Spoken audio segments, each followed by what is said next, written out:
विषय वाढदिवसाचा असला तरी शाब्दिक अनेक वेगवेगळ्या गोष्टी न कळत किंवा जाणीवपूर्वक व्यक्त होत असतात. परंतु त्यातून प्रत्येकाची भावना हीच असते की माझ्या या सिद्धार्थ कॉलनीतला कार्यकर्ता, नेता, सर्व काही हे एकत्रित एका मंचावर दिसले पाहिजे ही प्रत्येकाची भावना असते.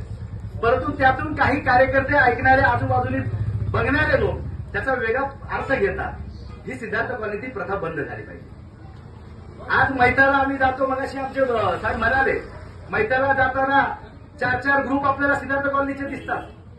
विकासकाचा ग्रुप वेगळा, कुठल्या समितीचा ग्रुप वेगळा. ज्या मैताला आपण आलोय, ज्या मैताला ज्या व्यक्तीच्या आलोय, तिथे देखील आपण विखुरलेले दिसतो. मुळात आपण चळवळीत विखुरलेलो होतो, आता आपण त्याहीपेक्षा जास्त विखुरत चाललोय.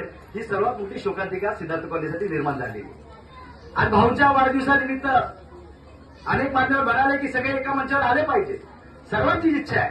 परंतु आपण साध्या वाढदिवसाच्या कार्यक्रमाला एकमेकांच्या आजूबाजूला बसायला तयार नाही आहोत, तर आपण भविष्यात या विकासासाठी कधी एकत्र येणार, हा देखील एक मोठा प्रश्न या ठिकाणी निर्माण होतो. मी भाऊंच्या वाढदिवसानिमित्त आमच्या सन्माननीय मार्गदर्शक रामराजे साहेबांनी उल्लेख केला की भाऊंच्या बॅनरवर प्रामाणिकपणा हा जो शब्द आहे तो अतिशय ठळकपणे लिहिलाय. परंतु काही बॅनरवर, मी अनेक बॅनर पाहतो की शिलेदार हा उल्लेख फार मोठा आहे. शिलेदार प्रामाणिकच असतो, परंतु प्रत्येक शिलेदारात शब्द लिहिलाच पाहिजे असं काही आवश्यकही नसतं. आता आम्हाला काही लोक दरबार म्हणतात, काही वेगळं म्हणतात.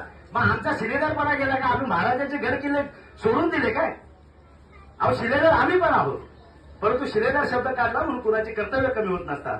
आज भाऊच्या या वाढदिवसानिमित्त तुमच्या परवानगी असेल तर शिलेदार सोडून द्या भाऊ, आज तुम्हाला शिवरत्नाचा पुरस्कार आम्ही देऊन टाकू. त्यामुळे शिलेदार वगैरे त्या सगळ्या गोष्टी आपण लांब ठेवूया. सिद्धार्थ कॉलनीतील सर्वसामान्य नागरिकांसाठी, सर्वसामान्य गरजांसाठी एकमेकांचे हेवे दावे आपण लग्न कार्यात, वाढदिवसानिमित्त सर्व कार्यक्रमात आपण एकमेकांना फक्त जयभीम पुरते मर्यादित राहायला नको, तर आपला जो प्रेमाळ, आपला जो एकमेकांचा सर्वांचे विचार एकत्रित होते ते पुन्हा प्रत्येक कार्यक्रमात ह्या दिसले पाहिजेत. कारण आपल्या नंतर येणारा जो तरुण वर्ग आहे तो आपल्या सर्वांना पाहतोय, तो सर्वांना अभ्यासतोय की हा जो आमच्या बाजूचा एक ज्येष्ठ कार्यकर्ता आहे, त्याच्या पुढे राहणारा एक ज्येष्ठ नेता आहे, हे दोघे एकमेकांना फक्त नावाला जयभीम घातलेत, पण शेवटी दोघांच्या पाठी एकमेकीकडे आहेत. हा एक छोटा तरुण वर्ग तुमच्याकडे पाहतोय, म्हणजे माझ्याकडे पाहतो, असं नाही तुझ्या सगळ्यांकडे पाहतोय. तर आपण सर्वांनी ह्या गोष्टी जपल्या पाहिजेत. या सिद्धार्थ कॉलनीचा विकास हा विषय वेगळा जरी असला तरी सुद्धा खऱ्या अर्थाने एक सिद्धार्थ कॉलनीतील आमचे ज्येष्ठ बंधू, आमचे मार्गदर्शक राजेंद्र निकम यांच्या वाढदिवसानिमित्त आपण एखाद्या वेळेस हा प्रयत्न करायला सुरुवात करावी.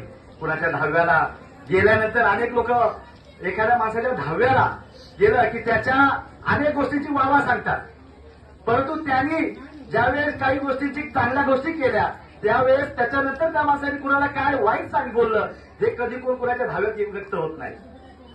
आज राजेंद्र भाऊचा निकम यांचा वाढदिवस आहे आणि त्यांच्या ह्या संपूर्ण कारकिर्दीमध्ये त्या आज या ठिकाणी मंचावर वेगवेगळे चेहरे आले तरी सुद्धा अनेक वेगवेगळी कुजबूज सुरू झाली. का म्हणून ही कुजबूज? निकम साहेब हे घरनायक आहेत, सिद्धार्थ कॉलनीतील जामीन झुलते कार्यकर्ते आहेत, त्यांचा सर्वांशी संपर्क आहे, ते सर्वांशी बोलत आहेत. मग ह्या मंचावर आलेला व्यक्ती कुठल्या तरी अमुक विकासकाचा आहे म्हणून त्यांनी त्यांना समर्थन दिलंय, कुठल्या तरी संघर्ष समितीचा आहे म्हणून त्यांनी समर्थन दिलंय. इथे ही भावना तुमच्यामध्ये का निर्माण होते? ही भावना आपल्यामधून जाणं गरजेचं आहे.